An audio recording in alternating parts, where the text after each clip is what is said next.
حدیث نمبر 272 اور 273، 272 اور 273۔ آئیے سماعت فرمائیے۔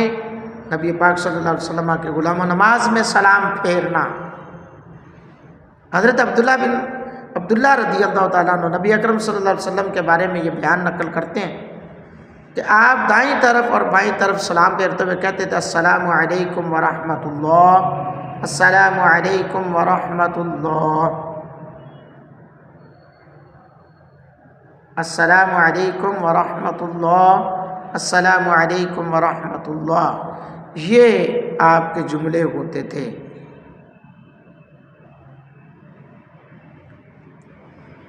اور حدیث نمبر 273، حضرت سیدہ عائشہ صدیقہ رضی اللہ تعالیٰ عنہ بیان کرتی ہیں نبی اکرم صلی اللہ علیہ وآلہ وصحبہ وسلم نماز میں ایک مرتبہ سامنے کی طرف سلام پھیرتے تھے اور پھر ذرا سا دائیں طرف مڑ جاتے تھے۔ اللہ اکبر۔ حضرات گرامی قدر،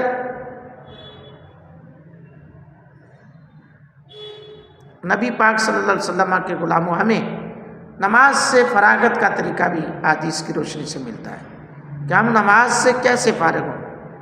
اور امام محمد بن اسماعیل بخاری رحمۃ اللہ نے زہیر بن محمد نامی راوی کے بارے میں یہ بات بیان کی ہے کہ اہل شام نے ان سے ایسی روایات نقل کی ہیں جو منکر ہے، اور اہل عراق نے ان سے مناسب روایات کی ہیں۔ جی ہاں، یہ بھی ساتھ بیان ہے۔ ایسی روایتیں ہیں جن میں کافر جو ہے اہل شام نے ایسی روایت نقل کی جو منکر ہیں، اور اہل عراق نے ان سے مناسب روایات نقل کی ہیں۔